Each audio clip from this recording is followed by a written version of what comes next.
Okay, magandang hapon mga kapatid at mga kaibigan. Bago tayo magpasimula sa ating panibagong paksa sa hapon pong ito, imbitahan ko kayo sa isang panalangin. Tayo po'y manalangin. Ama naming banal na makapangyarihan sa lahat, ang tahanan ay nasa mga langit. Marami pong salamat, Panginoon, na kami makapagpatuloy sa ministeryong ito. Nasa pangalawang bahagi na po kami, Ama, ng aming series na ito at naway ito'y inyong pagpapalain. Aming hinihiling, aming ipagkatiwala uli, Panginoon, sa inyong kapangyarihan ng banal na Espiritu. Mari ba, Ama, kayo muli ang mga ngasiwa at saan man dadalhin ninyo ang bidyong ito, magdadala ito ng kamulatan at kaligtasan sa mga nagnanais maligtas. Aming hinihiling ang inyong pangangasiwa at pangunguna, Ama, sa pangalan ng Panginoong Hesus na aming tagapagligtas. Amen. Okay, magandang hapon sa inyo. Pangalawa na po ito. Sinabi ko sa inyo kapag mag 400 to 500 ang ating views, ay itatapik natin ang sikan na paksa. At naiisip ko na sa pagkatapos sa kasunod nating topic, ang topic natin sa susunod may kinalaman sa mayaman uli ang ating pag-aralan. Ang buhay naman ni Nicodemo. Ngunit pagkatapos kay Nicodemo, ating pag-aralan ang kapanganakan uli. Paano ang tao maipanganak muli? Kasi magandang paksa din yun ng ating tatalakayin. Siguro magbukas tayo ng panibagong series may kinalaman sa kaligtasan. Then pagkatapos sa kaligtasan, babalik tayo sa ating series sa encounter with Jesus, kasi marami pong nailigtas ang ating Panginoon at isa na po itong ating pag-aralan ngayon, may kinalaman sa buhay ni Sakeo. Paano ba si Sakeo naliligtas? Ito po yung ating paksa na ating tatalakayin. Ang pamagat po natin, Zacchaeus, the man who encounter with Jesus. Pinamagatan natin itong Zacchaeus, the encounter with Jesus. Saan pong talata yan? Atin po yang masusumpungan, mga kapatid, sa aklat ng Lucas, chapter 19. Nung nagdaan ating pinag-aralan ang binatang mayaman, Matthew 19 po yun, mula 16 to 19. Ngayon naman, ating pag-aralan naman ang chapter 19 ng Lucas, mula 1 to 10. So, mga iilang bersikulo lang to, pero marami tayong matutunan kapag ating pag-aralan. So, ating babasahin ang verse 1. At siya'y pumasok at nagdaan sa Jericho. So, si Jesus Christ po ito. Pumasok po siya, nagdaan sa Jericho. Bago natin tatalakayin magbigay muna ako ng background sa Jericho. Ito yung sulat ni Ellen G. White sa kanyang aklat na Desire of Ages. Itong Desire of Ages na aklat ni Ellen G. White, Life and Teaching of Jesus po ito. Nang pumasok si Jesus sa Jericho, ito po yung background ng Jericho. Jericho was one of the cities anciently set apart for priests. And at that time, large number of priests had their residence there. Kasi ang Jericho was set aside by God. Naalala ninyo yung pumasok sila ni Joshua sa Jericho. Yung Jericho, una po yung siyudad na nilusob nung ang mga Israelita pumasok sa Promised Land. At lahat ng kayamanan, lahat ng masamsam nila sa unang siyudad na mapasok nila sa Jericho para sa kabangbayan ng Panginoon. Ipapasok siya sa ministeryo ng Panginoon, magagamit sa kanyang gawain, kaya tatanggapin yun ng mga pare. Noong pumasok ang bayan ng Diyos sa Jericho, itong Jericho na lugar ay diyan nakatira ang mga pare.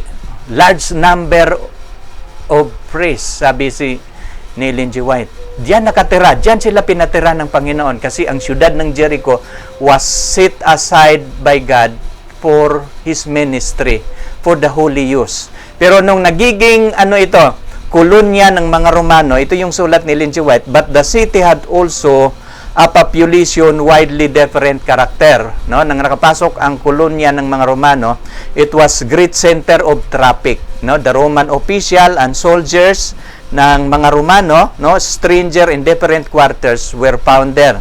While the collection of custom made it the home of many publicans. So ito yung background niya.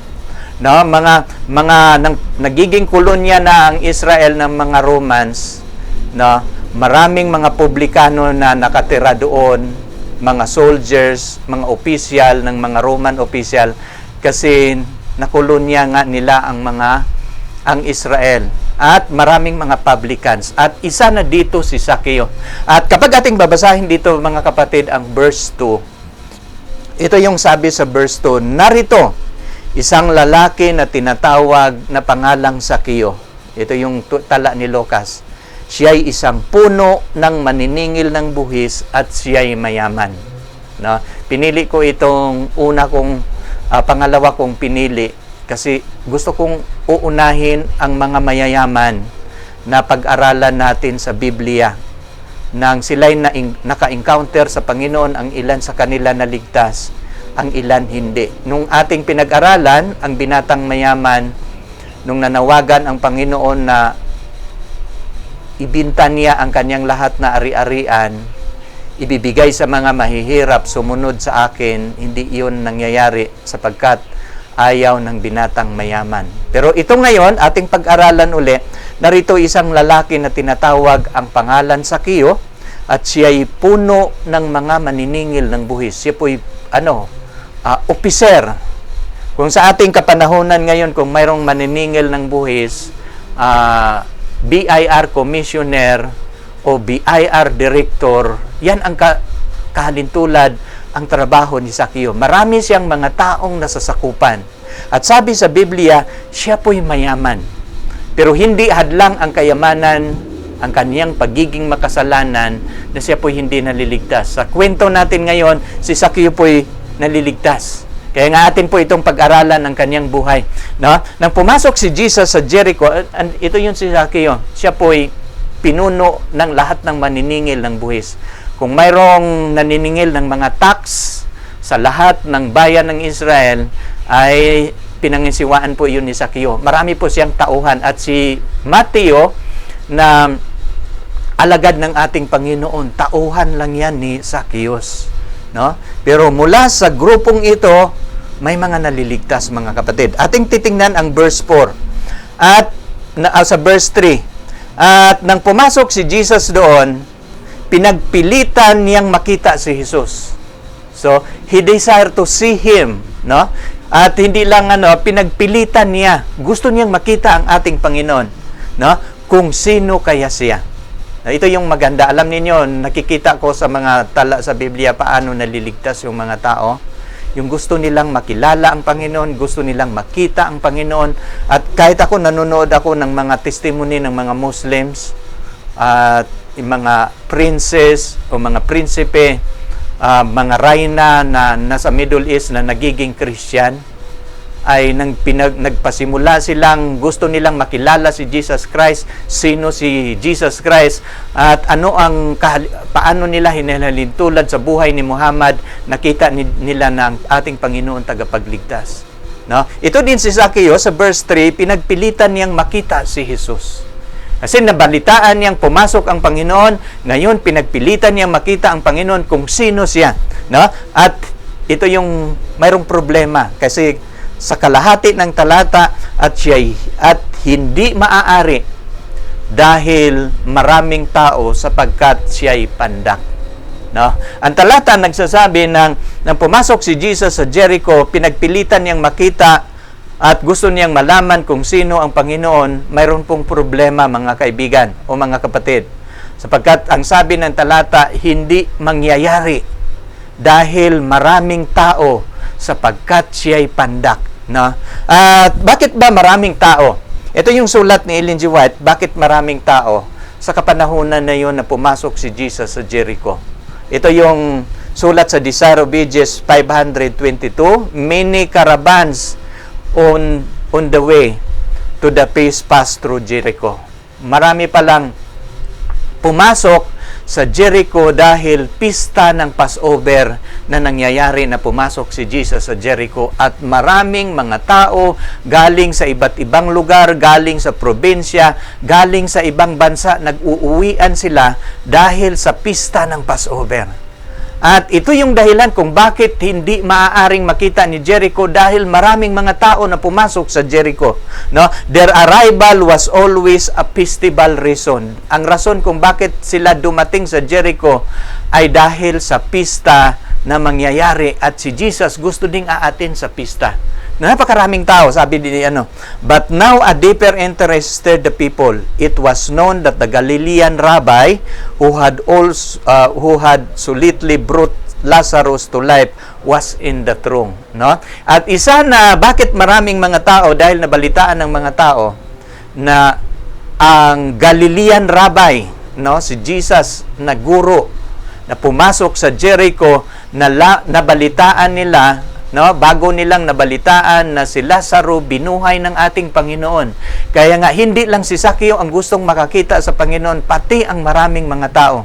Sumikat ng ang level ng pagsikat ng Panginoon sa kaniyang pagtuturo, sa kaniyang pangangaral, sa kaniyang pagpapagaling, at nabalitaan nilang nagbuhay siya ng patay. 4 na araw na ang nakaraan, maraming mga tao. Kaya nga ito yung dahilan na lalong malaking problema na gusto ni Zaccheo makita ang Panginoon, gusto niyang makikilala, hindi maaari talaga sapagkat siya'y pandak. Sapagkat maraming tao, sapagkat siya'y pandak, hindi maaari. Sa verse 4, mga kapatid, alam mo, pag ikaw ay gusto mong makita ang taong gusto mong makita, gagawa ka ng paraan. At ito yung ginawa ni Zaccheo sa verse 4. Sabi sa verse 4, at tumakbo siya sa unahan, umakyat sa isang punong kahoy na sikomoro upang makita siya, sapagkat siya'y magdaraan sa daang niyaon. No? Mayroong solusyon si Zaccheo. Sabi ni Zaccheo, ako'y pandak, maraming tao, hindi maaaring makita ko ang Panginoon. Gagawa ko ng solusyon. At anong solusyon ni Zaccheo? Naghanap po siya ng puno. At lo and behold, nakita niya ang isang puno ng sikomoro. Hindi siya nagsayang ng panahon. Umakyat siya kaagad sa puno ng sikomoro para makita niya ang Panginoon. Now, ano bang komentaryo ni Ellen G. White dito? Sabi niya dito, the chief among the publicans, Zacchaeus, was a Jew. Ito palang Zaccheo, mayaman, na gustong makakita sa ating Panginoon, no? Maliban na siya'y publikano, siya'y pinuno ng Israelita din pala ito, no? He was a Jew, detested by his countrymen, neglected and hated by his countrymen, no? Kinamumuhian siya, no? Sa anong dahilan? Kasi bagamat si Zaccheo nagiging mayaman, no? At sikat, dahil pala ito sa kanyang pandaraya. Kaya nga ito yung dahilan na sabi niya dito ang sulat ni Ellen G. White, his rank and wealth were the reward of his calling the abhor, no? Sabi niya dito, which regarded as another name for injustice and extortion. Yung word na abhor, hated, na kinamumuhian nila si Zaccheo, no? Hated by the Jews because of injustice and extortion. Kasi sa grupo pala ng mga maniningil ng buhis, nagkakaisa sila. Pinataasan nila ng buhis ang mga Israelita upang madali silang yumaman. Kaya nga ito po yung dahilan na bagamat mayaman si Zaccheo, hindi po siya ginagalang ng mga Israelita. Kinamumuhian, no? In fact, ito daw si Zaccheo was outcast from the synagogue. Kaya bagamat siya isang Hudyo, pero na-expel po siya, outcast siya, no? Hindi na siya membro sa sinagoga. Ito po yung buhay ni Zaccheo. Yet the wealthy custom of his officer was not altogether hardened man. At the world that he seemed, beneath the appearance of worldliness and pride, was a heart susceptible to divine influence. Bagamat siya, mga kapatid, sabi ni Ellen G. White, bagamat siya ay nabubuhay na mayaman, no?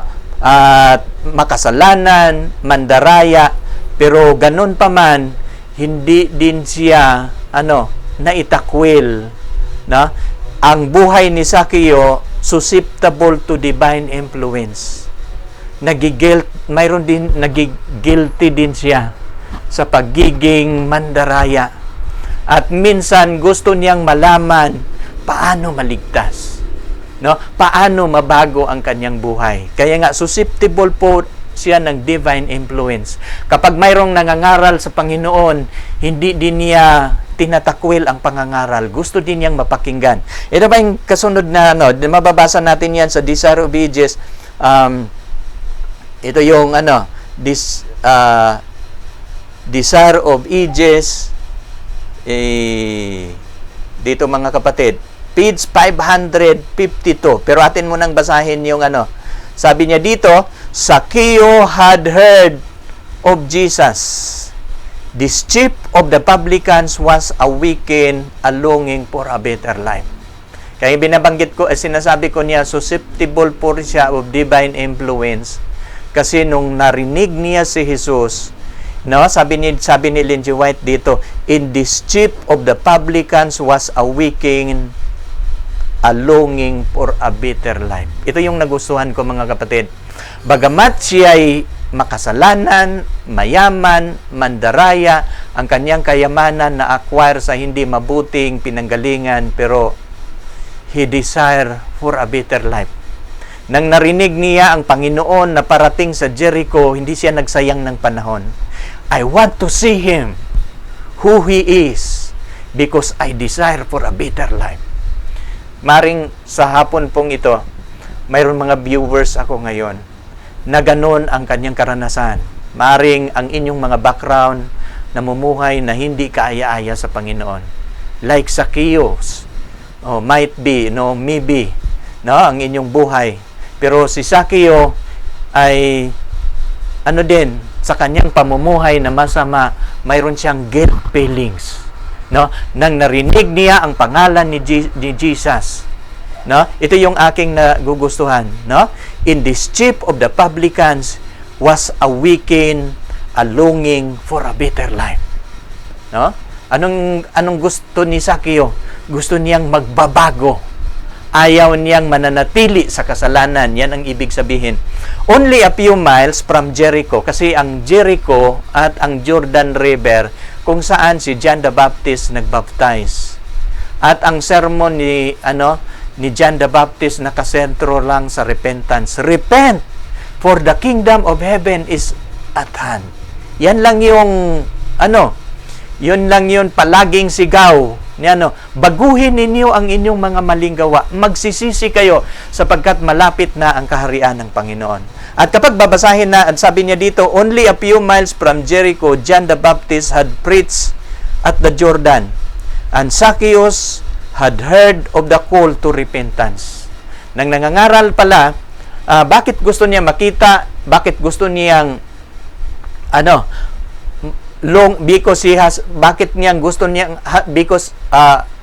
why Zacchaeus had a longing for a better life, narinig pala niya ang sermon ni John the Baptist. Repent. Yung mga makasalanan na nanawagan si John the Baptist na magsisisi kayo sapagkat malapit na ang kaharian ng Diyos.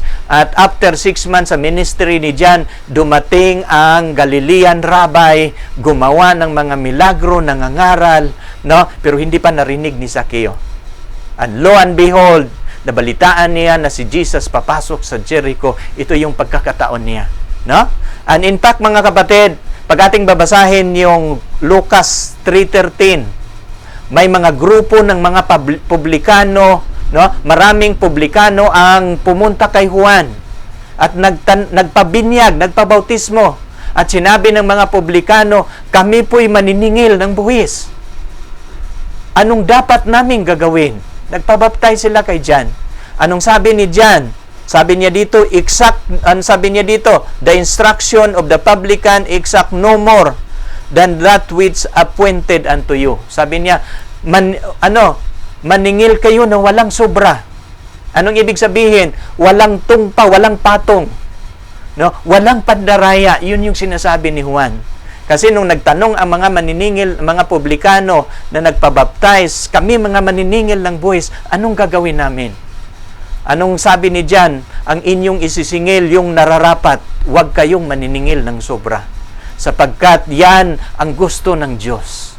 Sa mga negosyante na nagninegosyo, huwag tayong huwag tayong mag-ano ng sobra. Yung nararapat na mabuhay ka lang sa iyong negosyo, makatulong at makapaglilingkod sa Panginoon. Yan ang gusto ng Panginoon. At yun ang instruction ni John the Baptist sa mga maniningil ng buhis. Maraming mga publikano na pumunta kay Juan upang magpabautismo at nagtanong sila kay Juan, kami mga maniningil ng buhis, anong gagawin namin? At tinuro ni Juan ang nararapat. Na ngayon, nabalitaan yun ni Zacchaeus. Isa pa itong nagkakaroon sa kanya ng desire for a better life, for longing for the better living. Yun yung nagtulak kay Zacchaeus. Sabi niya dito, though outwardly disregarded, had impressed his mind, he knew the scripture and was convicted that his practice was wrong. Siya? Alam ninyo mga kapatid, kapag ang mga taong gustong iligtas ng Panginoon, gagalaw ang banal na espiritu sa ating buhay. Lalo na si Zacchaeus. Kasi si Zacchaeus, backslider ito. Outcast sa synagogue dahil sa kanyang practice. No? Nang nagiging maniningil siya ng buhis, nabalitaan sa iglesia na siya mandaraya, no? Ang church nagkakaroon ng process na disfellowship. Pero a former believer of Christ. He was a Jew. Ito yung kalagayan ni Zacchaeus. Pero nung nabalitaan niya, he knew the scripture, no? Nalalaman niya ang Biblia and was convicted that his practice was wrong.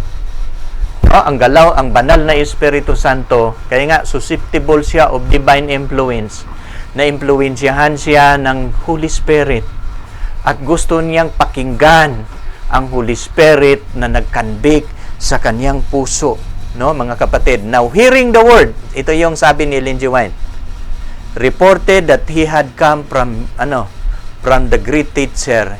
He felt that he was a sinner in the sight of God. Ito yung nagugustuhan ko. Alam niyo mga kapatid, na nagkakaroon siya ng evaluation sa kanyang buhay, ano yung narinig niya kay Juan, ano yung nabalitaan niya kay Jesus, at ngayon gusto niyang makikita si Jesus, no, nang narinig niya ang mga report sa rabbi na ito. He felt that he was a sinner in the sight of God. Naramdaman niya. Alam ninyo mga kapatid, paano tayo mailigtas ng Panginoon? Kapag aaminin natin na tayo'y isang makasalanan. At ang prosesong ito nangyayari sa buhay ni Zacchaeus. Naramdaman niya sa harapan ng Panginoon na siya po'y isang makasalanan. Naalala ko yung kasama ni Jesus doon sa cross. No? Yung isang nasa kanyang kaliwa, nagsumisigaw sa Panginoon. No? Kung ikaw anak ng Diyos, ililigtas mo ang iyong sarili, pati kami. Pero yung isa na nasa kanan, anong sabi nung nasa kanan? Hindi ka ba natatakot sa Diyos? Pinarusahan tayo sapagkat ito ang nararapat sa atin. Tayo po'y makasalanan. No? Pero tumingin siya sa Panginoon. Sabi niya, Panginoon, kapag ikaw ay maghahari na, alalahanin mo ako. No? Anong sabi ni Jesus? Ngayon, today, no, I will be with you in paradise. Ngayon, sa araw na ito, isama kita sa paraiso. Anong kadahilanan? Kinikilala niya ang kanyang sarili na makasalanan. Alam niyo ang daan patungo sa kaligtasan, yung door to salvation, pathway to salvation, mga kapatid, kapag kilalanin ng isang tao na siya po'y makasalanan. Kaya nga, sabi niya dito, nang nabalitaan niya yung great teacher na darating sa Jericho, he felt that he was a sinner in the sight of God. No? Yet, no, he had heard of Jesus' kindly hope in his heart. Nang nabalitaan niyang siya'y parating, mayroong apoy, no, na nagsisindi sa kanyang puso. At anong yung naisip ni Zacchaeus? Repentance, reformation of life was possible even to him. No? Sabi niya, darating ang Galilean Rabbi. Magsisisi ako, magbabago ako. At posible ito nang mangyayari sa aking buhay. No? Sabi niya dito, ulitin ko yung statement, yung nakasulat na blue. No? Repentance, reformation of life was possible even to him. Was not one of the new teacher, most trusted disciple, a publican. Naisip ni Nicodemo, hindi ba isa sa mga trusted disciple niya, publikano din? Sino yun? Si Mateo. Di ba si Mateo, tinawagan ni Jesus Christ, publikano si Mateo. Nung dumaan si Jesus sa lamisa sa table kung saan siya naningil ng buhis, maraming mga tao na nagpipila, sabi ni Jesus, sumunod ka sa akin. Iniwanan ni Mateo ang table niya. Hinahayaan niya ang komisyoner magpalit kung sino yung kasunod na maniningil ng buhis. Si Mateo sumunod sa Panginoon. Kaya nga, gusto niyang makilala kung si Mateo nagiging alagad ng Panginoon, gusto din niyang magiging alagad. No? Sabi niya dito, Zacchaeus began at once to follow the conviction that he had taken hold upon him and to make restitution to those whom he had wronged. At hindi lang repentance, reformation ang posibleng naiisip ni Zacchaeus, posible din na ibabalik niya ang lahat na kanyang nanakaw at sa kanyang pandaraya. No? Nag-iisip niya, and to make restitution, no, to those whom he had wronged. Kung nagkakamali siya sa pandaraya, ibabalik niya ng makaapat na doble. Ito yung naisip ni Zacchaeus. At sabi niya dito, when the news sounded through Jericho that Jesus was entered the town, Zacchaeus determined to see him. Ito pala yung dahilan kung bakit gusto niyang makita ang Panginoon. Binasa niya ang Biblia. No? Seryoso siya nang narinig niya ang panawagan ni John the Baptist na repent sapagkat malapit na ang kaharian ng Diyos. Gusto din niyang mapapabilang sa kaharian ng Diyos. Gusto niyang magbago.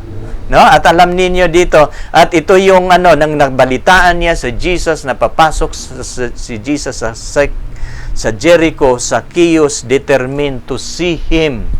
Ito yung dahilan kung bakit niya gustong makita ang ating Panginoon, dahil pala gusto na niyang magbago. No? He was beginning to realize how bitter are the fruit of sin. Doon niya na-realize na hindi pala maganda ang bunga ng kasalanan. Hindi pala masaya ang taong makasalanan sa harap ng Diyos na kahit maraming kayamanan. Alam niyo mga kapatid, maraming mga tao nag-iisip paano yumaman, kaya ang pinakamadaling paraan, mandaya para magkakaroon ng kayamanan, no? Lalo na sa politics. Kapag maraming mga lagay, natutuwa sila kasi yayaman sila. Pero si Zacchaeus dumaan dyan. Siya ang pinuno ng mga maniningil ng buhis. Lahat ng mga naniningil ng buhis, dadaan sa kanya yung pera. No? At posible na yumaman siya ng higit kaysa kanyang mga kasamahan. Pero nalaman niya, Zacchaeus, sabi niya dito, he was the beginning to realize how bitter the fruit of sin. No? How difficult the path of him who tries to return from the cause of wrong. At kapag babalik ka pala doon sa pagiging matuwid, no? Dahil sa iyong kasalanan, sabi niya, ang hirap palang bumalik. Nahihirapan siyang magbago ng kanyang buhay. No? Alam niyo kung hindi lang dumaan si Jesus doon, wala sigurong chance si Zacchaeus na magbago. No? At alam niyo, itinuturing ko ang buhay ni Zacchaeus, siya po'y tupa ng Diyos na nawawala. Ang tupa, mga kapatid, kapag mawala, hindi niya alam paano babalik. No? Makabalik lang siya sa kawan ng kanyang amo kapag hanapin siya ng nagmamay-ari. At ito ang dahilan kung bakit naligtas si Zacchaeus. No? Ang pagpunta ni Jesus sa Jericho, intentional, hindi po aksidente. No? Siya'y pumasok sa Jericho, ang layunin, i-reach out niya ang tao na nagnanais makita siya. No? Kaya mga kapatid, alam ninyo kapag gusto ninyong magbagong buhay, kapag gusto ninyo, you have a longing for a better life to serve the Lord, salubungin kayo ng Panginoon. No? Masusumpungan ninyo ang Panginoon, at ito po'y nangyayari kay Zacchaeus. No? Naramdaman niya na napakahirap pala babalik, no? Sabi niya dito, how difficult the path of him who tries to return from the cause of wrong, to be misunderstood, no? Kasi ang buhay ni Sakeo, kapag gumagawa, kahit mabuti ang kanyang gagawin, dahil sa kanyang kasalanan na nagawa noon, hindi na siya, wala nang magandang wala nang magandang buhay. Maraming kritisismo sa kanyang buhay. Kahit gagawin niya yung tama, hindi na makikita ng mga tao. Sabi niya dito, na mahirap pala, no, na to be misunderstood, to be met with suspicion and distrust in the effort to correct errors. Kaya nga sabi ni Sakeo, napakahirap palang bumalik. Hindi na magtitiwala ang tao sa iyo. No? Iiwas na sila sa iyo at iyon ang nararamdaman ni Sakeo. No?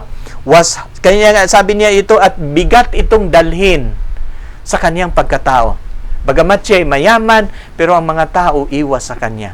Kaya nga sabi niya, hirap dadalhin ang ganitong buhay. The chief publican longed to look upon the peace of him whose word had brought hope to his heart. Na, gusto niyang makita ang mukha at marinig ang salita ng Panginoon na magdala ng pag-asa sa kanyang puso. No, at alam ninyo mga kapatid, hindi lang gusto ni Sakeo na makita ang ating Panginoon. Gusto niyang tanggapin sa kanyang puso. At alam ninyo ang Panginoon, pag gusto, yan ang gusto ng isang tao, ay masaya din ang Panginoon na papasok sa puso niya. At ito yung nangyayari kay Sakeo. Titingnan ninyo, ang Jericho mga kapatid, napakaraming tao. Maraming mga pari o mga parisiyo na nanunuluyan doon, mga religious leader. Pero marami ding mga Roman worker doon, mga sundalo, mga publikano na ninirahan doon, at ibang grupo ng mga mayayaman. So, ibig sabihin, itong Jericho, tirahan ito ng mga maraming mayayaman. Titingnan ninyo, maraming mga tao, pero saan si Jesus pumunta? Sa bahay ni Sakeo. Diba? Maraming gustong makikilala siya, makikita siya, pero sino lang ang nagkakaroon ng kaligtasan sa araw na yon? Si Sakeo. No, titingnan natin ang kasunod na mga sabi ni Ellen G. White sa Desire of Ages 553 paragraph 2. Ito yung sabi ni Ellen G. White. Nang pumasok si Jesus doon sa Jericho, the street were crowded. Sabi niya, and Zacchaeus, who was a small in stature, no, could see nothing over the head of the people. No? Kaya nga, napakaraming tao nang sinalubong ni Sakeo, nang pumunta siya sa daan kung saan siya dadaan ng Panginoon, no? Dahil sa maraming tao, wala siyang makikita kundi puro mga ulo. No? At hindi niya maaring makita ang Panginoon. Kasi maliit siya. No? Wala siyang makikita kundi mga ulo lang ng mga tao. None would give way for him. Walang tao na magbigay sa kanya na palakarin siya sa harapan. Nagsiksikan ang maraming mga tao. So where wide, kaya nga napapansin na, no? So he running a little in advance of the multitude where the wide branches of fig tree hung over the way. So habang siya tumatakbo, nakikita niya sa unahan ang isang puno ng sikomoro at doon siya umakyat, no? Kaya nga alam ninyo nang nagustuhan ko dito, bagamat hindi maaaring makita ang Panginoon, si Sakeo gumawa ng paraan, no? Pag gusto, may paraan. Kaya ito yung ginawa ni Sakeo, no? The rich tax collector climbed to sit among the booth, no? Umupo siya doon sa sanga when he could survey and the procession that it passed below. The crowd comes near it, going by, and Zacchaeus scanned with eager eye to discern the one figure he longs to see. Napapansin ninyo? At nang nakaakyat na siya sa puno, tinitingnan niya lahat ng dumaan. At tinitingnan niya, saan kaya si Jesus? Nakaranas ba kayo, mayroon kayong gustong makikita? No? Maring kapatid mo, mahal sa buhay. Ako minsan, pumunta sa airport, sumasakay ng eroplano. No? Minsan, hinahanap ko, sinasalubong ko yung kamag-anak na dumating, susunduin sa airport. Eager mo makita ang iyong sinusundo. Saan kaya dito? Napakaraming tao na dumating. Saan kaya dito? Ganon din ang karanasan ni Zaccheo. Nang si Zaccheo nandoon sa puno, no? Nakaupo siya sa sanga ng sikomoro, tinitingnan niya lahat ng mga taong dumaan. Saan kaya si Jesus? Saan kaya siya? No? Saan kaya dito? Napakaraming mga taong Pero alam niyo, hindi niya masigurado ang figure kung saan si Jesus Christ. But he is eager to see who Jesus is and where Jesus is. Kaya ngayon yun yung suddenly just beneath the fig tree, no? A group half company before and behind come to a standstill, no? And one look upward whose glance seemed to read the soul. Almost doubting his senses, then a man in the tree heard a word. No, mamaya ating narinig niya yung tinig. No? Ang prosesyon na kanyang nakita, ito yung larawan, habang naglalakad ang mga tao papunta sa puno ng sikomoro, napapansin yung iba nakalampas sa sikomoro, tiningnan ni Zaccheo, alin si Jesus? Sino si Jesus? No? Pero nang napansin ni Zaccheo, ang lumalakad sa unahan huminto. At ang sa likuran huminto din. At mayroong tao, isang figure ng tao tumingala sa harapan niya kung saan siya naroroon. At nagsalita sa kanya. No, narinig niya yung tinig. Ano yung tinig na narinig ni Zaccheo? Tinatawag ang kanyang pangalan. Sinasabi, Zacchaeus, make haste and come down, for today I must abide at thy house. No? Ito yung boses ni Jesus. No? Alam niyo, si Zaccheo, hindi pa niya na-encounter ang Panginoon. Hindi pa niya nakikilala ang Panginoong Hesus. Hindi pa niya nakita for the first time. Pero bakit kilala ni Jesus si Zaccheo? Tinawag siya. Alam mo, hindi ako nagano na si Zaccheo nagtanong si Jesus sa mga tao. Sino 'yan?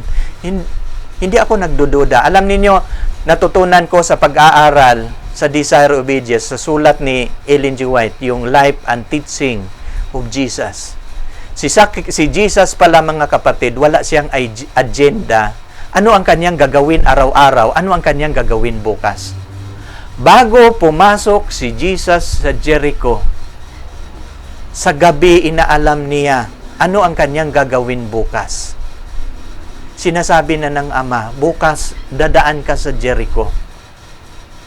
No? Paano nalalaman ni Jesus ang pangalan ni Zaccheo? Ang sinabi na ng Ama, ma-encounter mo bukas si Zaccheo. At pumasok ka sa bahay niya. No? Si Jesus kasi wala siyang sariling agenda ano ang kanyang gagawin araw-araw. Inaalam niya sa gabi ano ang ipagawa sa kanya ng Ama.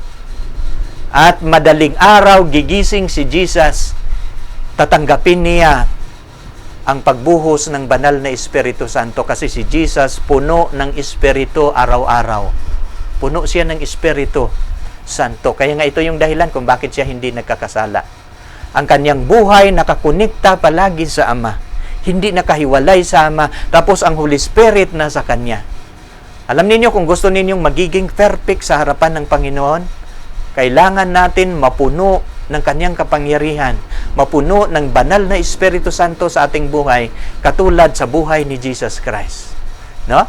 Ito yung nagiging buhay. Kaya kilala na niya si Zaccheo, mga kapatid. Kaya nung dumating siya sa puno ng sikomoro, alam na niya na si Zaccheo umakyat sa puno. At alam na niya na kailangan niyang pumunta sa bahay ni Zaccheo. Ganon ang ating Panginoon, ganon ang buhay ng ating Panginoon. Kaya nga sabi ni Jesus, Zaccheo, make haste and come down, for today I must abide at thy house. Kaya nga yung mga na-encounter ng Panginoon, mga kapatid, hindi po yun aksidente. Sa mga gustong maka-encounter, mayroon tayong mga viewer ngayon na gustong ma-encounter ninyo ang Panginoon, No? Magsasalita kayo mula sa puso, hingiin ninyo sa Panginoon na gusto ninyong maligtas, salubungin kayo ng Panginoon. No? Maring may mga nanonood sa aking video ngayon, first time ninyong nakapanood sa aking video, hindi po yun aksidente. Niloob ng Panginoon na mapapanood ninyo ito upang maintindihan ninyo paano ninyo ma-encounter ang Panginoon, paano ninyo maranasan ang kaligtasan sa Panginoon. Alam ninyo, ang kaligtasan magmula kapag kilalanin ninyo na kayo po'y makasalanan sa harapan niya. No? Na tayo po'y nangangailangan ng kanyang biyaya. Na gusto nating magbabago ng ating gawang kasamaan, gusto nating mapapabilang sa mga anak ng Panginoon. At katulad ni Zaccheo, alam niyo nung mayroon pang mga sulat si Ellen G. White sa iba niyang mga aklat. Alam niyo yung encounter ni Jesus at ni Zaccheo? Nung nakita daw ni Jesus si Zaccheo sa puno ng sikomoro, alam niyo sulat ni Ellen G. White, nakita ng ating Panginoon na mataas ng antas ng kasalanan na naakyatan ni Zaccheo. Kaya nga sabi ni Ellen G. White, kaya sinabi ni Jesus, Zaccheo, make haste to come down. Magmamadali kang bumaba. Kasi mataas na pala ng antas ng kasalanan ang kanyang naakyatan. Magmamadali kang bumaba sapagkat ako'y pupunta sa bahay mo. Ako'y papasok sa puso mo maninirahan. Hindi lang literal na bahay ang gustong puntahan ni Jesus, kundi He wants to abide in His heart. At gusto niyang gamitin ang taong makasalanang ito na magiging impluwensya sa kanyang gawain. No? Alam niyo mga kapatid, hindi napuputol na tayo po'y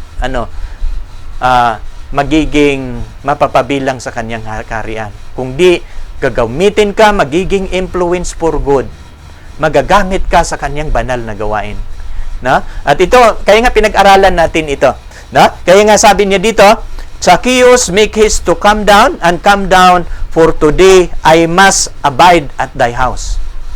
No? Yung mas kailangan. No? Pupunta ako sa bahay mo. The multitude gave way.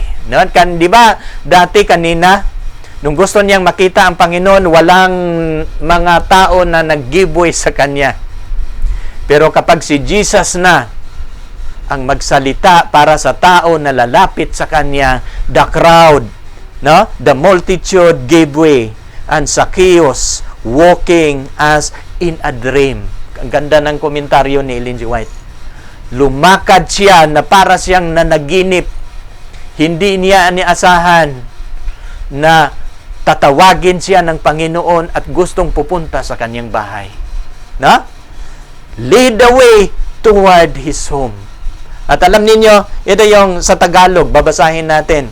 At nang dumating si Jesus sa dakong yaon, siya'y tumingala. Ito yung sabi sa verse 5. Sinabi sa kanya, Zaccheo, magmamadali ka. Bumaba ka, sapagkat ngayon kinakailangan ako'y tumuloy sa bahay mo. No? At alam niyo yung bahay na binabanggit ni Jesus, ang kanyang soul temple, no, na maaring tutuloy ang ating Panginoon. At alam niyo yung ito yung ma-imagine ninyo. 'Di ba yung kanina maraming tao, ang mga naglalakad sa unahan huminto kasi huminto ang ating Panginoon. Ang nasa likuran huminto din kasi hindi na sila makalakad. Tapos biglang tinawag siya ni Jesus. Zaccheo, magmamadali kang bumaba. At alam niyo, nung bumaba si Zaccheo, pinagbigyan siya ng crowd mula sa puno ng sikomoro. He walked para siyang lumalakad na nanaginip. At sabi sa verse 6, mga kapatid, siya ay nagmamadali bumaba. No? Alam niyo, binanggit ko kanina nang nakita siya ni Jesus sa puno ng sikomoro, nakita siya ng Panginoon na mataas ng antas ng kasalanan. Pero nung tinawagan siya ng Panginoon na bumaba ka, no? Alam niyo, naalala ko din yung binatang mayaman. Alam niyo kung bakit, anong kulang sa akin yung binatang mayaman? Anong sabi ni Jesus? Ang kulang sa iyo, isang bagay ang kulang sa iyo. Kung gusto mong magiging sakdal, ipagbili mo yung iyong kayamanan. ibibigay mo sa mga mahihirap, bumalik ka, sumunod ka sa akin. Perfection ang ng Panginoon. Kung gusto mong magiging sakdal, isa na lang ang kulang. Ibinta mo yung kayamanan mo kasi yun yung nakatira sa puso mo. Hindi ang Panginoon. Mahal mo ang kayamanan. Anong sabi ni Apostol Pablo? Ang pag-ibig sa salapi, ugat ng kayamanan. Pero alam ninyo si Zaccheo, mayroon siyang salapi pero mas gusto niyang mapapalitan ang pag-ibig sa salapi sa bagong rabay na makikilala niya. Gusto niyang magbago. Kaya nga, ito yung pagkakaiba sa binatang mayaman at si Zaccheo. No? At siya ay nagmamadali. Anong sinabi ni Jesus? Nagmamadali siya. Pero yung binatang mayaman, hindi nagmamadali. Hindi bininta niya ang kanyang kayamanan. Kaya nga ito yung pagkakaiba sa dalawa. No? Siya ay nagmamadali, bumaba, tinanggap siya na may tuwa. Sinong tinanggap ni Zaccheo? Si Jesus Christ. No? He accept Jesus with gladness. No? With joy. Ito yung alam niyo bumaba siya. Maring mga naglalarawan, mga nagdrawing, no? Mga pintor na nagpipintura, nagmamadali siyang bumaba. No? Kaya nga alam niyo yung mga makasalanan na gustong magbagong buhay, ang gusto ng Panginoon, magmamadali ka sa desisyon mo. Kasi maaring magbabago pa ang iyong desisyon. Si Zaccheo, nung bumaba siya sa mataas ng antas na kasalanan na kanyang nagawa, nagmamadali siya. Tinanggap niya ang Panginoon. At alam niyo sa Bible, hindi lang ang susi ng ating kaligtasan ay kapag kilalanin natin na tayo'y makasalanan. Pangalawang hakbang sa kaligtasan, no? Hindi lang repentance. Kundi pangalawang hakbang ay tanggapin natin ang Panginoon. Anong sabi sa diyan? Datapwat ang lahat na sa Kanya'y nagsisitanggap. No? Sa ating nabasang talata, anong sabi niya nit? Nagmamadali siyang bumaba, tinanggap siya na may tuwa. At ano yung sabi sa talata sa 1:12 ng diyan? Datapwat ang lahat na sa Kanya'y nagsisitanggap, pinagkalooban niya sila ng karapatang magiging mga anak ng Diyos. Alam niyo sa araw na yon na tinanggap ni Zaccheo si Jesus sa kanyang tahanan, binibilang na siya ng kalangitan na hindi na siya makasalanan kundi siya po'y anak na ng Diyos. No? Bibigyan niya sila ng karapatang magiging mga anak ng Diyos sa makatuwid bagay ang nagsisampalataya sa kanyang pangalan at nananampalataya si Zaccheo. No? Ano pang sulat ni Ellen G. White sa 555, paragraph 1 sa Desire of Ages? Zaccheo has been overwhelmed, amazed, and silenced at the love and condescension of Christ in stopping to Him. So unworthy now love and loyalty to His newfound Master unsealed His lips. No? Anong sabi niya? I will make a public confession, his confession and his repentance. Gusto niya sabi nagdesisyon siya nang bumaba siya mula sa puno ng sycamore, ang kanyang naramdaman, overwhelmed, amazed, at tahimik si Zaccheo with love and condescension of Christ. Mahal niya na mahal itong taong na-encounter niya, na nakikilala niya, na sa kabila ng maraming mga tao, kilala siya. No? At alam niyo may mga, dahil sa aking ministry, may mga tao na nagugulat ako na kilala pala ako. Alam niyo nung mayroong isang gawain sa mga Amerikano na nangangaral dito sa Pilipinas, nagkakaroon ng mass baptism sa Cunita Astrodome, no? At nung nagkakaroon ng mass baptism na nangyayari, mga kapatid, ay may mga tao nang umingiti sa akin. Nginingitian ko rin. Pero alam niyo yung nginingitian ko, alam mo, sabi niya, Brother John, hindi mo ako kilala pero kilala kita. No? Alam niyo, ito din ang nangyayari. Kasi yung tao na yon matagal nang nanonood sa aking video. Sabi niya, galing ako sa Thailand nung nakapanood ako sa iyong video. Pero ngayon, Seventh-day Adventist na ako. No? At ngayon, ang aking asawa na ang mabaptize. So, nang kilala ko siya, niyakap ko siya. Sabi ko, ganun ba kapatid? Akala ko, nginingitian mo lang ako dahil magkapatid tayo sa pananampalataya. Kilala pala niya ako. Ganun din si Sakeo. Nang bumaba si Sakeo, ito yung kanyang damdamin. Overwhelmed, amazed, silence, at the love and condescension of Christ. In stopping to Him, nagpasalamat siya na, huminto ang Panginoon sa kanya. So unworthy. Sabi ni Sakeo, hindi ako karapat-dapat. Now, love and loyalty to his newfound master unseal his lips. No? Yung kanyang bibig, hindi niya mapipigilan. No? Na iniisip ni Sakeo na magkakaroon siya ng public confession, public repentance.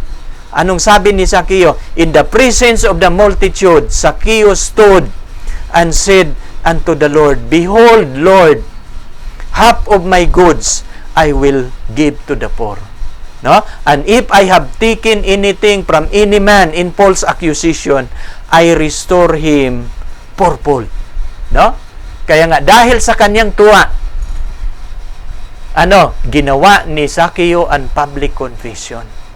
Sabi niya, Panginoon, sabi niya, he said, Lord, behold, kalahati ng aking kayamanan ibibigay ko sa mga mahirap. At kung nangdaya man ako, ibabalik ko ito ng 4 na doble. No? At i-restore ko ito 4 na doble. Babasahin natin ang Tagalog. No? Sa verse 8 hanggang 10 lang ito. Sabi ni Sakeo, at si Sakeo nagtindig. Sinasabi sa Panginoon, Panginoon, ang kalahati ng aking pag-aari ibibigay ko sa mga dukha. At kung sakali nakasingil ako ng daya sa kanino mang tao, isasauli ko ito ng makaapat. No? Napapansin ninyo, kaya nga gusto kong itatalakay dito, puro muna mga mayayaman eh. Ang una nating tinatalakay nang nagtanong ang binatang mayaman, ano ang kulang? Sinabi ni Jesus yung kulang. Pero hindi niya kaya. Alam niyo yung pagkakaiba? Ang binatang mayaman, tinanong niya ang Panginoon, anong mabuti niyang gagawin? No? Na ako'y magmamana ng buhay na walang hanggan. Pero anong sabi ni Jesus? Walang mabuti liban sa Diyos. No? Pero kung gusto mong pumasok sa buhay, ingatan mong mga utos. Pero sabi ng binatang mayaman, natupad ko na yan. Mula bata pa ako. Anong kulang? Alam niyo yung kulang sa binatang mayaman? Si Jesus Christ na mananahan sa kanyang puso. Alam niyo ang buhay na walang hanggan, no? At pagbabasahin ninyo yung 1 John, kung saan si Jesus naruroon, nandoon ang buhay na walang hanggan. Yun yung kulang ng binatang mayaman. Kaya nga sabi ni Jesus, isa na lang ang kulang sa iyo kung gusto mong magiging sakdal. Alam niyo maraming mga taong nagsisikap, gumawa ng mabuti para magiging sakdal. Ito yung susi, mga kapatid. Sasabihin ko sa inyo, ang susi sa buhay na walang hanggan, magpasimula yan kapag patitirahin mo si Jesus sa iyong puso. No? Ito yung gusto ni Jesus na gawin sa binatang mayaman. Isa na lang ang kulang sa iyo. Kung gusto mong magiging perfect, kasi sinunod mo na yung 10 Commandments, isa na lang ang kulang. Ang gumawa sa 10 Commandments, patitirahin mo sa iyong puso. Kasi ang nakatira ngayon sa iyong puso, ang pagmamahal sa kayamanan, ito yung hadlang. Ibibinta mo lahat mong ari-arian. Bibigay mo yan. Alisin mo ang pagmamahal sa iyong kayamanan, tapos patitirahin mo ako sa iyong puso. At diyan magpasimula ang buhay ni walang hanggan. Kasi sa 1 John, kung saan si Jesus naruroon, nandyan ang buhay na walang hanggan. At ito yung kulang sa binatang mayaman. At ito si Sakeo, noong tinanggap niya ang Panginoon, paglingkuran niya ang Panginoon, hindi ng kayamanan, at nangako siya sa Panginoon, Panginoon, nandiyan naririto, kalahati ng aking kayamanan, ibibigay ko ito sa mga mahihirap. Kalahati na lang ang akin. At kung nangdaya man ako, babayaran ko. Itong kalahati, tinira ni Sakeo. Paano siya makabayad sa ika-4 na bahagi, sa ika-4 na doble, kung wala siyang ititira? Alam ninyo, ang suma total, wala ding natitira kay Sakeo. Kung marami siyang nadaya. Alam ninyo, kung hindi lang siya nang daraya, Ibibigay ni Sakeo lahat. Pero dahil nang daraya siya, ibabalik niya yung 4 na doble, ay maraming kayamanan na mawala siya. Halos lahat ganun din ang nangyayari sa binatang mayaman. 'Di ba? Kasi 4 na doble ang kanyang binabalik. At alam ninyo, sabi niya, ito yung sulat ni Ellen G. White sa paragraph 6 ng Desire of Ages 555. Anong sabi ni Ellen G. White? Alam ninyo, si Sakeo nagsisisi, pero ito yung sabi niya, no repentance is genuine that does not work reformation. Ang tunay pala na pagsisisi, sabi niya, walang pagsisisi na hindi magbubunga ng reformasyon. Ang tunay na pagsisisi, mga kapatid, magbubunga ito ng pagbabago. Kapag mayroong nagsisisi tapos hindi nagbabago sa kanyang bisyo, sa kanyang kasalanan, hindi po yung tunay na repentance. Sa Bible, ang tunay na repentance yung hindi na inuulit. Katulad kay Mary Magdalene. Alam niyo sa Encounter with Jesus, pag-aralan din natin ang buhay ni Mary Magdalene. Nang sinabi ni Jesus, babae, mayroon bang humahatol sa iyo? Mayroon bang bumato? Anong sabi ni Mary? Wala, Panginoon. Ako man ay hindi humahatol. Sabi niya, umalis ka at huwag ka nang magkakasala uli. Anong sabi niya sa kay Mary? Go and sin no more. Yung dati mong trabaho, huwag mo nang gagawin.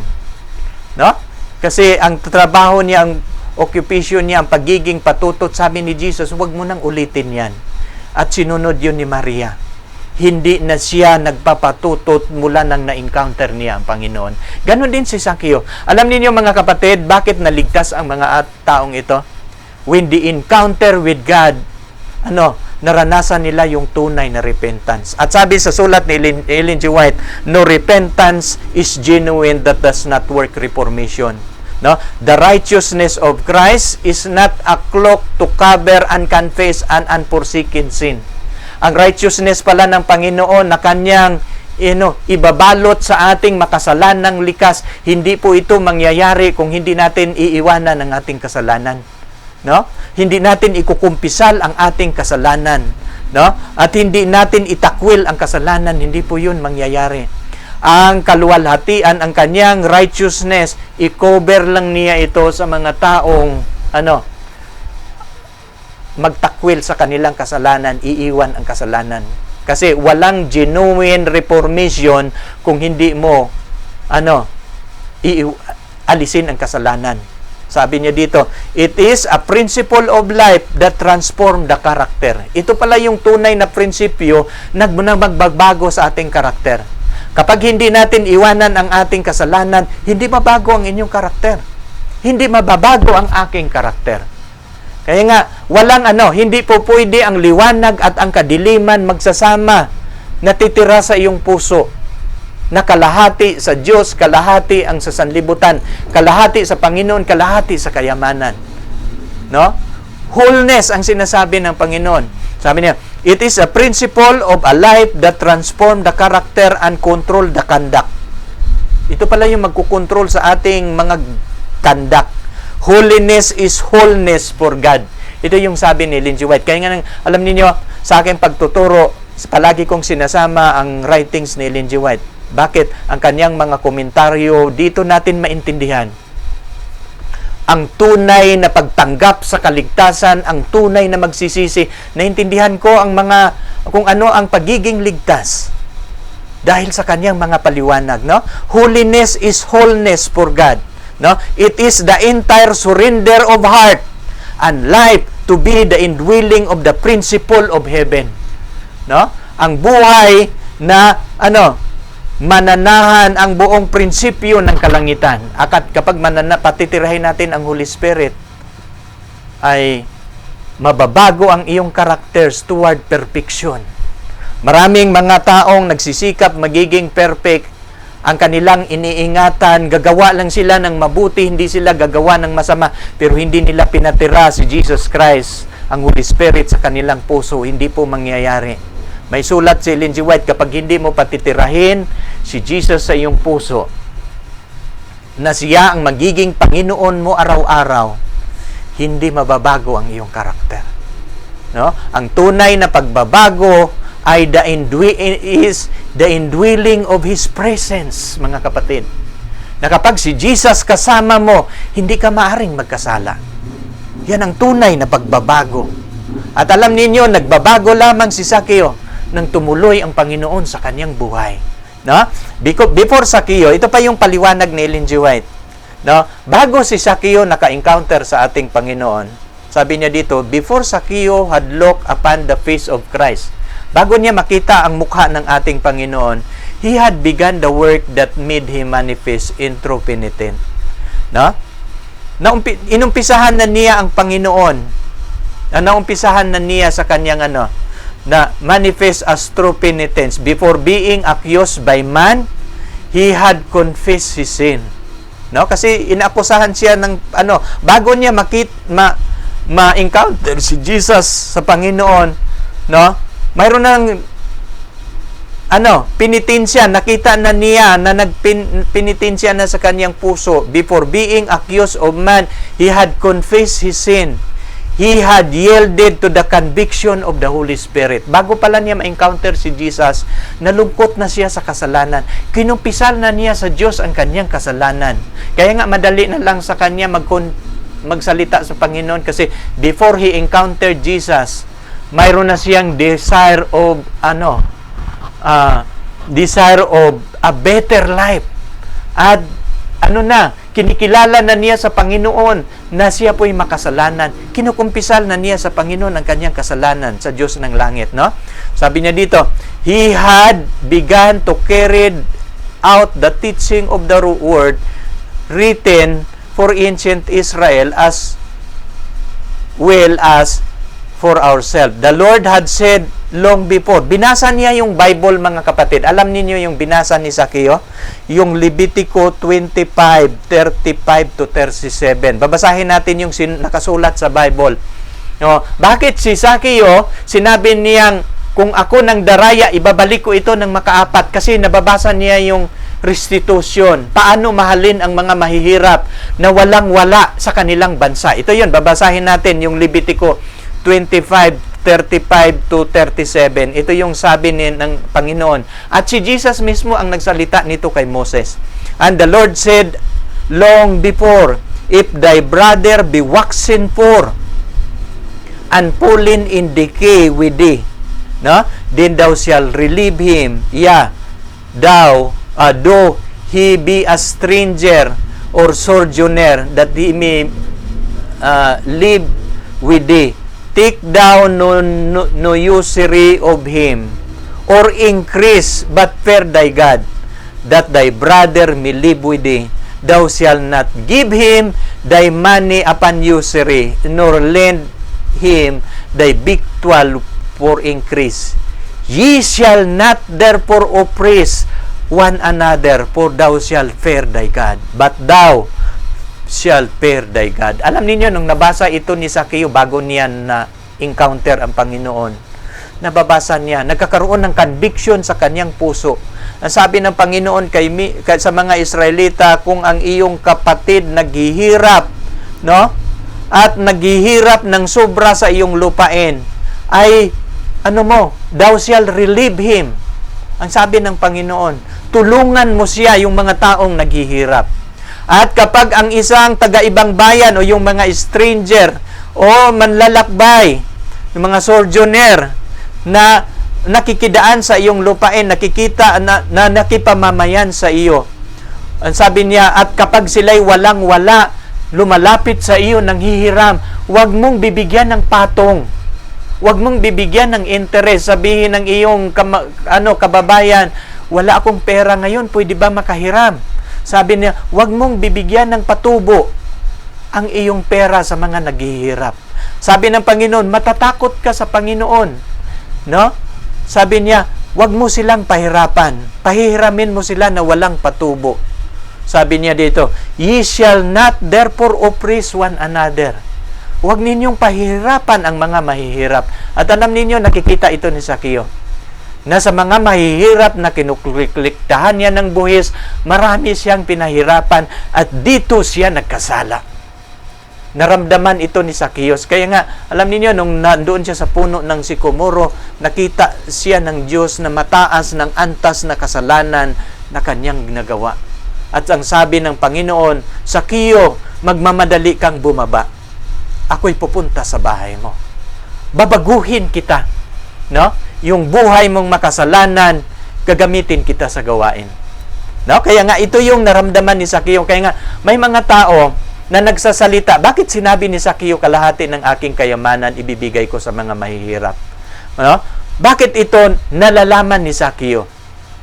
Kasi sa Old Testament, mayroon pang sa, hindi ko lang nakita yung talata, hindi ko naisama dito, na kapag sila nagnanakaw, ibabalik nila ito sa may-ari, may doble. At alam niyo yung doble, mga kapatid, 4 times o 5 times ba nga yung nabasa ko eh.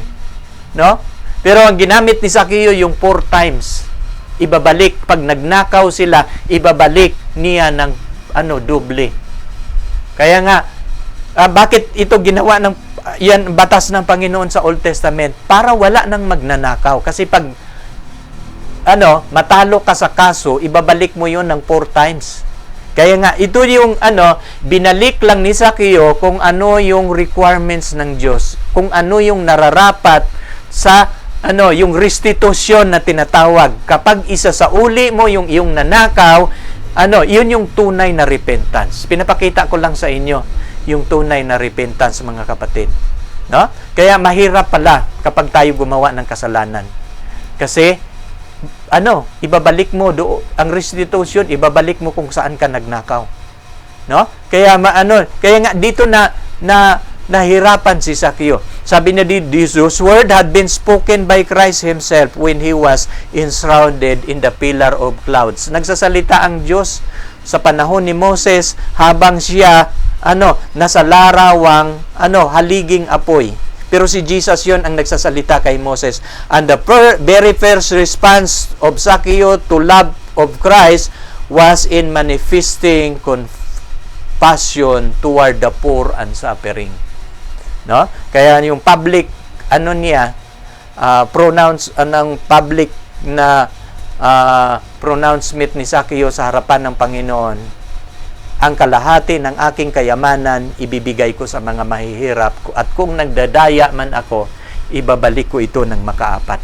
No? Yan yung dahilan. No? Atin lang pinag-aralan, mga kapatid, ang mga background sa talata kung paano nangyayari ang encounter, paano nangyayari ang kaligtasan. Ito yung ating i-magnify. Ito yung ating dapat maunawaan. Paano ba magpasimula ang kaligtasan? Kasi pagbabasahin natin yung Bible, hindi natin naintindihan yung mga background.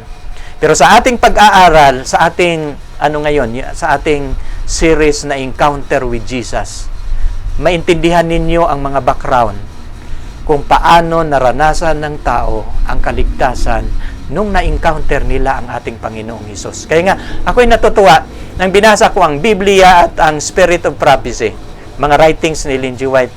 Lalong naintindihan ko. Kasi ang sulat kasi ni Ellen G. White, yung Desire of Ages, the life and teaching of Jesus. No? Kaya nga kabilang dito ang kanyang mga katuruan. Hindi lang ang kanyang buhay, paano siya nabubuhay, kundi ang kanyang mga katuruan ating maintindihan. No? Sa verse 7, mga kapatid, at nang nakita nila ito, yung mga taong nasa paligid, no? Yung mga crowd, kasama na ang iskriba at parisiyo, no? Anong sabi nila? Nang nakita nila ito, nung sinasabi ni Zacchaeus ang pagtanggap ni Zacchaeus sa ating Panginoon, anong sabi ng mga parisiyo at ang mga tao na hindi na naniniwala sa ating Panginoon? Sa verse 7, nang nakita nila ito, nangagbulong-bulungan silang lahat na nangagsasabi, siya'y pumasok na nunuluyan sa isang taong makasalanan. Alam niyo, mga kapatid, pag ang tao gustong maliligtas, mayroon ding hadlang. Diba? At isa sa hadlang, may mga criticism na narinig si Zacchaeus. Ano yung mga kritisismo sa paligid niya? Yung mga mga Parisiyo na holier than thou ang kanilang mga fanatic yung sa kanilang relihiyon na iniisip nila na sila lang ang maliligtas, ang mga makasalanan hindi. No, wala nang pag-asa ang mga makasalanan. Ang tawag niyan mga mga relihiyosong mga panatiko na sila lang nang nag-iisip na sila lang ang maliligtas. Alam niyo mga kapatid, kapag tayo judgmental, hindi po yun espiritu ng Panginoon. Kasi si Jesus, kinalulugdan niyang iligtas ang mga makasalanan. Hindi po tayo makapag-judge na wala na silang pag-asa. Katulad ni Sakeo, hinatulan na nila ang buhay ni Sakeo na walang kaligtasan. Pero hindi mga kapatid, kahit gaano kasama yung tao, isang paglingon lang yan. Kapag ang taong makasalanan magsisisi, tatanggapin ng Diyos yan. Hindi tayo makapaghatol sa kanila. Huwag tayong magiging judgmental sa kanino mang tao. No? Na pag yung kanilang pamumuhay, hahatulan mo kaagad sila. Wag. Hindi yun ang espiritu ng Panginoon. Ang espiritu ng Panginoon, naghihintay ang Diyos sa mga makasalanang lalapit sa Kanya. Papasukin siya at willing ang Panginoon na babaguhin ang taong makasalanan. At ito yung nangyayari kasi kayo at ang sa kapaligiran, ito yung mga kritisismo sa pagkapaligiran niya. Nang nakita nila ito, nagbulong-bulungan silang lahat na nagsasabi, siya'y pumasok, nanunuluyan sa isang taong makasalanan. At sa sulat ni Ellen G. White, patungkol sa mga taong ito na nagbigay criticism, sabi niya dito, among the publicans, there was a confederacy. No? Mayroong konfederasya sa lahat ng mga publikano. So that they could oppress the people. No? Para pala pahihirapan nila yung mga tao, mayroon silang konfederasya, mayroon silang mga usapin to sustain one another in their fraudulent practice. Yung kanilang practice na pagiging mandaraya, nagkakaisa sila. Sila gagawa ng pag ito yung hinihingi ng tax sa Roma, patataasan nila yung tax. Para kikita sila lahat ng mga maniningil ng buhis. Ito yung konfederasyon nila bilang maniningil ng buhis. Nakikita yun ng at ang mga Israelita naghihirap dahil sa singil, mataas na singil ng tax, no? In their extortion, they were but carrying out that they had become almost universal custom. At nagiging universal custom na po ito ng maniningil ng buhis. No? Mag-uusap-usap lang sila at magbigay sila ng mataas na paniningil ng buhis. Kaya nga sila halos lahat ng mga maniningil ng buhis magkakasamang nagkakasala sa extortion at oppression. Pero sabi niya dito sa susunod na paragraph mga kapatid, pero hindi lang ang mga publikano pa lang nagkakasala, kahit ang mga religious leader, no? Sabi niya dito, kahit ang mga pare, kahit ang mga Parisiyon, sabi niya dito, even the press and rabbis, no? Sabi niya dito, whose despise them were guilty of enriching themselves by dishonest practices under cover of their secret calling. Di ba? Mayroong mga naghahandog sa templo, no? Nagbibigay ng mga handog. Minsan ang kanilang yung mga naghandog ng mga tupa, mga unang bunga ay nagsingil din sila ng mga matataas na singil. At dito din nakikita din ng Panginoon ang oppression hindi lang sa mga publikano pati ang mga religious leader. No? Kaya nga sa kanilang secret calling hindi din sila ligtas, guilty din sila in enriching themselves by dishonest practices under cover with their secret calling. But no sooner did Sakeo yield to the influence of the Holy Spirit, no? Then he cast aside every practices contrary to integrity. No? Pero si Sakeo, willing siya na magbabago, susundin ang impluensya ng banal na espiritu. Itakwil niya ang practice ng kasalanan contrary to integrity. Gusto niya magbabago. No? Kaya nga, at alam ninyo yung response nang narinig ni Jesus ang sinasabi ng mga publikano. Siya'y nanunuluyan sa isang taong makasalanan. Anong sabi ni Jesus? Sinasabi ni Jesus sa kanya, kay Sakeo, dumating sa bahay na ito ngayon ang pagkaligtas. sapagkat siya'y anak din naman ni Abraham. Anong sabi ni Jesus Christ? Ang kaligtasan dumating sa tahanang ito, sapagkat ang taong ito, anak ni Abraham. Anong tinutukoy ni Jesus?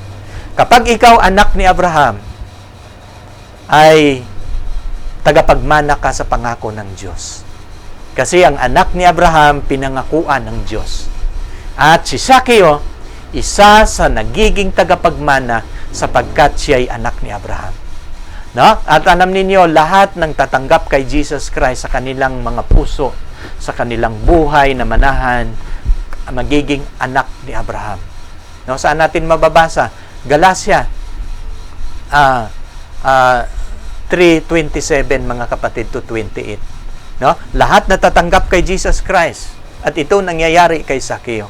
Kahit tayo, kapag tatanggapin mo ang Holy Spirit, mananahan si Jesus at ang God the Father sa iyo, ikaw ay dumating ang kaligtasan. Alam niyo kung kailan darating ang buhay na walang hanggan, ang kaligtasan, kapag patitirahin natin ang Panginoon sa ating buhay. No? At siya, gagawin mo siyang Panginoon. Hindi mo patitirahin na wala siyang, kapag patitirahin mo si Jesus, gagawin mo siyang Panginoon. Siya na ang mag-control, siya na ang mga ngasiwa, siya na ang iyong Panginoon. Kaya nga sa Lucas 6:40, bakit ninyo ako tinatawag na Panginoon at di ninyo sinusunod ang mga bagay na aking sinasabi? Lahat ng sasabihin ng Diyos, susundin mo. Pag magbabasa ka ng Biblia, yun ang sinasabi ng Diyos. Susundin mo na lahat ang sinasabi ng salita ng Diyos. Kapag papasukin mo ang Panginoon sa iyong buhay. No? Kaya nga si Sakeo, inaral niya ang nakalagay sa kautusan ng pagiging mandaraya. At willing si Sakeo na gagawin niya kung ano ang nakasulat sa salita ng Diyos. Yan po ang mangyayari kapag gagawin mo ang ating Panginoon na titira sa ating puso. Siya nang masusunod, hindi na ang ating sarili. No? O sa verse 11, no? Sapagkat ang anak ng tao ay naparito upang hanapin at iligtas ang nawala. Anong dahilan kung bakit ang anak ng Diyos nag-incarnate to humanity o sa pagiging tao? Ang anak ng Diyos nagiging tao na nananahan sa gitna natin. Ang dahilan sapagkat ang anak ng tao naparito upang hanapin at iligtas ang nawala. At ito pa yung sabi ni Ellen G. White sa paragraph 3 ng The Desire of Ages 555. When the rich man, napag-aralan natin ito, had turned away Jesus. Diba? Nung mayroong ipapagawa ang Panginoon sa binatang mayaman, tumalikod siya sa Panginoon. No? Sabi niya dito, the disciple had marveled to their master seeing. Nang tumalikod yung binatang mayaman na hindi niya kayang ibinta ang kanyang ari-arian, ipamimigay sa mga mahihirap, umalis siya sa harapan ng Panginoon. Ang mga alagad na mangha daw. At sabi ni Jesus sa mga alagad, napakahirap sa isang mayaman ang makapasok sa kaharian ng Diyos. Kaya nga ang mga alagad na mangha sila, sabi nila, Panginoon, no? They'd exclaim one another, who then can be saved? Sino lang ang maliligtas? Anong sabi ni Jesus? Now they had a demonstration of the truths of Christ's word. The things which it's impossible. Sabi ni Jesus sa mga alagad, sa tao, imposible. Pero sa Diyos, ang lahat walang imposible. At ito po'y nangyayari kay Sakeo. Ang binatang mayaman, hindi po siya naliligtas dahil hindi niya sinunod ang sinasabi ni Jesus. Pero si Sakeo, isa ding mayaman. Pero bakit naligligtas si Sakeo? Kasi si Sakeo, willing siyang ibibigay ang kanyang kayamanan sa mga mahihirap. At kung nagkakasala siya, isa sa uli niya. Anong ibig sabihin? No? Naranasan ni Sakeo paano magiging mayaman, pero nakikita ni Sakeo nakukumpara niya, hindi siya masaya sa kanyang kayamanan. No? Nakikita niya na na-experience niya pagiging detested and hated by the Jew. Kinamumuhian siya ng kanyang kababayan, inaalis siya sa iglesia, ang pangalan niya dinidisiplina sa iglesia, hindi siya masaya. At sabi niya, gusto kong babalik sa paglilingkod sa Panginoon. Natitimbang ni Zaccheo na wala siyang kapayapaan kapag hindi niya kasama ang Panginoon. Gusto niyang mamuhay na naglilingkod sa Diyos, ligtas sa Diyos. Kaya nga ito yung pagkakaiba nila sa binatang mayaman. Sabi ni Jesus, the things which are impossible with men, but possible with God. At sabi niya dito sa Mark 24:26, sa Lucas 18:27, this show how through the grace of God, a rich man could enter into the kingdom. Nakikita ng mga alagad na pwede pala ang isang mayaman maliligtas. By what? Through the grace of God, the rich man could enter unto the kingdom. Alam niyo si Zaccheo, naliligtas lang iyon dahil sa grace ng ating Panginoon. Ito pang sabi ni Ellen G. White sa 556, those who profess to be follower of Christ and who deal in that unrighteous manner are being false witness against the character of the holy, just, and merciful God.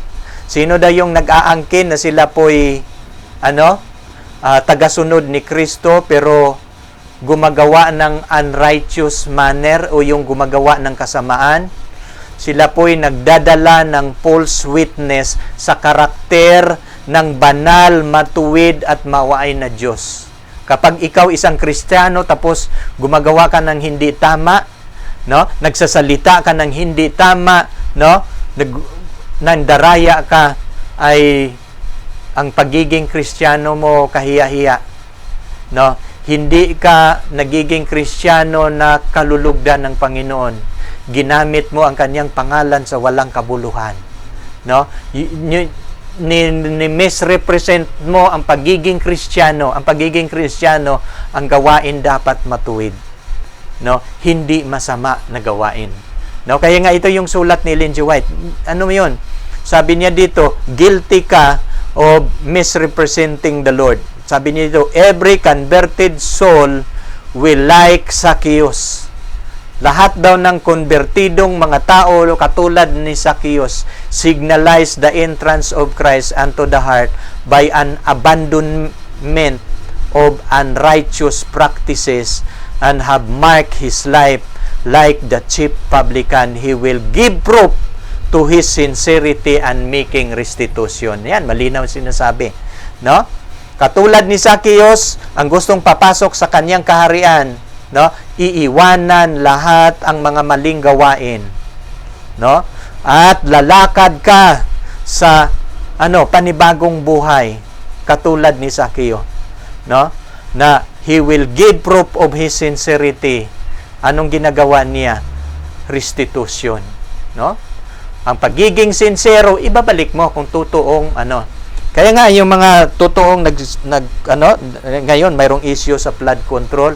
Kung tunay na nagbabago yung mga tao nakasama sa sa kurakutan, isasauli talaga nila. Willing talaga silang magsasauli. At kung gusto nilang magiging malinis sa gobyerno, magiging malinis sa paghatol ng Panginoon, isasauli talaga nila. The Lord says, if the wicked restore the plagues, and give again that he robbed, and walk in the statute of life without committing iniquity, none of his sin that he had committed shall be mentioned unto him. He shall surely live. Nakasulat sa Ezekiel. Kung ang masama isasauli, ang kanyang pagnanakaw, isasauli yung kanyang bagay na ninakaw at lumalakad sa buhay ng lumalakad siya, statutes of life, lumalakad siya sa buhay without committing iniquity, mamumuhay siya na hindi na gumagawa ng kasamaan. Sabi siya, none of his sin that he had committed shall be mentioned unto thee. Wala sa kanyang kasalanan na nagawa noon na alalahanin sa kanya. Kapag isasauli pala natin yung ating mga ninanakaw, ay titingnan ka na ng Diyos na hindi na makasalanan. Kapag i-restitute natin, no? Kapag ibabalik natin, no? Kapag humingi tayo ng tawad doon sa mga taong doon tayo nagkakasala. Pare, patawarin mo ako, nagkamali ako, no? At hindi lang pagnanakaw ang ating pag-usapan dito. Maaring mayroon kang kaibigan na pinagsasalitaan mo ng hindi maganda, mga taong na kinamumuhian mo. At ngayon humingi ka ng tawad, patatawarin ka ng Panginoon. At sabi ng Panginoon, wala sa kanyang kasalanan na nagawa ang alalahanin laban sa kanya. Sa kanyang ginagawa, mabubuhay siya. Anong talata yon? Ezekiel 33:15-16. Sabi niya dito, if we have injured other through any unjust business transaction, sabi ni Ellen G. White, if we have overreached in trade o sobra yung iyong tubo at nasingil, or defrauded in a man, o kung nandaraya ka sa kanino mang tao, even though it be within the pale of the law, we should confess our wrong and make restitution. Ikukumpisal natin ang ating mali sa ating pinagkasalanan at isasauli natin as far as lies and in our power. No? Minsan ako ay nakakaranas na ang sukli ng aking binilihan sobra, no? Naglalakad na ako, minsan bumalik. Sabihin ko, ay sobra pala itong At kapag sobra yung kanyang sukli, no? At ako kami ni Mrs. pumunta din kami sa Tagaytay. Pag-uwi, may maraming nagtitinda ng pinya. Inabot ko yung bumili ako ng halagang 100 na pinya. Binayad ko. Pero alam mo, natutuwa ako doon sa tindera. Sabi ng tindera, sir, sinauli niya yung 100. Bakit mo sinauli? Sobra po ang pera ninyo. No? Alam niyo, may mga tao na kahit sila mahihirap, pero ayaw nilang kikita na hindi nila totoong perang kita. Isa sa uli nila. Ganon ang mga taong matuwid. At yun ang mga taong kinalulugdan ng Panginoon. Mamumuhay tayong patas sa buhay na ito. Mamumuhay tayo sa tamang pamumuhay according to the standard of the Bible, according to the standard of the law, according to the standard of the Lord. Yun yung gusto ng Panginoon, na mamuhay tayo ng tama. At kapag mamumuhay tayo ng tama, nasa daan tayo ng kaligtasan. At anong sasabihin ni Jesus ngayon? Ang kaligtasan dumating sa tahanang ito. At alam ninyo, ang kaligtasan, paano ito dumating? Ang una mong gagawin, tanggapin mo si Jesus Christ.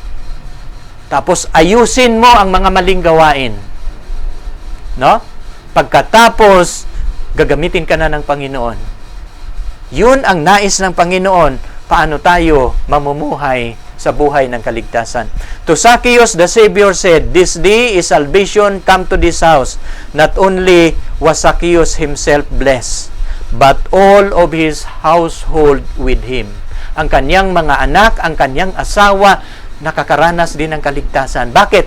Ang impluensya ng kaligtasan, dadalhin na si Zacchaeus sa kanyang tahanan, at ang kanyang mga anak, ang impluensya, maliligtas din na kasama niya. No? Kaya ganun yung mga kapatid. Hindi lang si Zacchaeus ang kanyang ililigtas, pati ang mga kasama niya. Christ went to his home to give him lesson of truth and to instruct his household in the things of the kingdom. Kasi nang pinatawad niya si Zacchaeus, mayroong obligasyon si Zacchaeus. I-instruct niya sa kanyang tahanan ang kaharian ng Diyos. No? At kaya makabahagi sa kaligtasan ang buo niyang pamilya. They had been shut out from the synagogue by the contempt of rabbis and the worshippers. But now, the most favored household in Jericho. Diba? Pinatalsik siya sa sinagoga, sa mga rabbis at sa mga membro ng iglesia. Ayaw nila kay Zacchaeus. Pero nang dumating si Zacchaeus sa kanyang tahanan, ang kanyang tahanan nagiging pulpito ng Panginoon. Ang crowd ng mga tao ay gumawa si Jesus ng sermon sa bahay ni Zacchaeus sa kaligtasan, at ang bahay ni Zacchaeus nagiging pulpito ng Panginoon. The most favored household in all Jericho. They gather in their own home about the divine teacher and heard themselves the word of life. Ganon ang nagiging, ito yung huli natin mga kapatid. Alam ninyo, hindi lang matigil ang gawain ng Panginoon kapag pagkatapos kaniyang iligtas. Alam niyo, ang pagiging ligtas, ang karanasan kasi ni Zaccheo, justification yon. Pero pagkatapos niyang ma-justify, pagkatapos niyang patatawarin, magkakaroon ng declaration na siya po'y anak ng Diyos mula nang tinanggap niya ang ating Panginoon. Pagkatapos doon, hindi natitigil ang kaligtasan. Papasok si Zacchaeus to the second piece of salvation. Ano po yun? Yung sanctification, mga kapatid. At ito po yung pinaka-importante na ang ating paglakad sa banal na pamumuhay, continuous po yun. No? Habang buhay yon. Hindi na po titigil tayo sa buhay na banal. Yan pong importante sa paglilingkod. Maraming mga taong nabaptize, tumatanggap ng Panginoon, pero pagkatapos ng ilang buwan, binalikan nila ang kanilang kasalanan. Pagkatapos ng isang taon, nagkakasala sila uli at tumalikod sa Panginoon. Hindi po yun kaligtasan. Ang kaligtasan, mga kapatid, kaya nga sabi ni Apostol Pablo sa 1 Corinthians 15 verse 2, anong nakasulat doon? Ligtas kayo kung matyaga ninyong panghahawakan, no? Ang mga salitang sinasabi ko sa inyo, yung mga aral ng Diyos na tinuturo ko sa inyo. Pagkatapos ninyong matanggap ang ating Panginoon, mananahan ang Panginoon sa inyong puso, gawin ninyong liwanag ang inyong buhay, no? At kaya nga kaming mga Seventh Day Adventist, tinatawag kaming mga Seventh Day Adventist, namumuhay kami ayon sa panawagan ng Panginoon, no? Namumuhay kami sa kabanalan, no? Pinagsikapan namin ang kasakdalan na maabot. Kasi hindi kami makasalubong sa Panginoon kung kami babalik uli sa kasalanan, gagawa uli ng kasalanan. Mamuhay tayo ng impluwensya ni Kristo, mananahan sa ating buhay. Maintindihan ng mga tao, makikita ng mga tao paano ang pagiging anak ng Diyos, mga kapatid. At ito yung sabi ni Ellen G. White, ito yung huli nating 556 paragraph 4. Ito yung sabi ni Ellen G. White, it is Christ is received as the personal Savior that salvation come to the soul. No? Sabi niya, it is when Christ received, no? Mangyayari ang kaligtasan kapag si Kristo tanggapin bilang personal na tagapagligtas. Mangyayari ang kaligtasan, darating ang kaligtasan sa ating kaluluwa kapag tanggapin natin si Jesus Christ. Zacchaeus had received Jesus not merely as a passing guest in his home, no, but as the one to abide in his soul temple. No, napapansin niyo? Kaya binabanggit ko, hindi lang tinanggap ni Zacchaeus si Jesus as a passersby. No? Not merely as a passing guest, no? Not merely as the passing guest in his home, but as one to abide in his soul temple.